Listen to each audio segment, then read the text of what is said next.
Happy Easter, everybody. To you and your families and all your friends and neighbors, may this be, well, an unusual Easter. It's still COVID time, but it's still Easter, and we can celebrate the new life that Christ gives to us, especially as we experience it in the loosening of some of the restrictions and the beginnings of a return to a more ordinary, normal way of life for us. It kind of gives us a breath of fresh air, which can remind us of the gift that Easter is. I'd like to read to you from this final couple of pages from the Little Black Book for April 4th, 2029.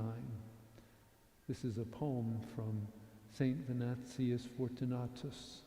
He was a 6th century bishop of Poitiers and one of the first Christian poets to compose verses devoted to Our Lady. This is a little verse about the cross. Faithful cross above all other, one and only noble tree, none in foliage, none in blossom, none in fruit, thy pair may be. The flowering of the cross. Some Protestant churches celebrate Easter Sunday with the flowering of the cross tradition. The tradition itself dates back to the 6th century and is based on a legend that the cross burst into bloom when Jesus died. Early Christians believed that the wood of Jesus' cross grew from a seed taken from the tree of life in the Garden of Eden. Today, on Easter Sunday, parishes often decorate crosses with flowers and white or gold cloths and place them outside for all passers-by to see. Easter's baptismal rite.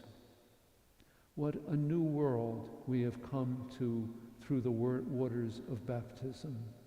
What a different way of life this Christianity is. Anyone who has to let go of anything of this world in order to live the values and beliefs of the new world, the kingdom, knows how deep and how wide are the waters of baptism. Anyone who has given up a chance to be dishonest, even when it seems as though everybody else is doing it, knows something of what baptism means. Anyone who has given up a chance to get someone in a vindictive way knows how different the Lord's way is. Anyone who has to leave behind someone or be left behind knows something of the depth of these waters. Often enough at baptism, we may not know how wide and how deep are the waters. But in living out our baptism, we begin to sense the full meaning of what took place when it happened to us. Sometimes it is in watching another person make the journey that we appreciate our own journeys all the more. This is what I do at Easter. I get in touch with my own journey and renew my commitment to Christ and deepen my awareness of what my own baptism means in my life. St. Paul of the Cross wrote, "The cross is the way to paradise, but only when it is borne willingly." I hope you have a wonderful, wonderful Easter in your families and your friends and our whole parish.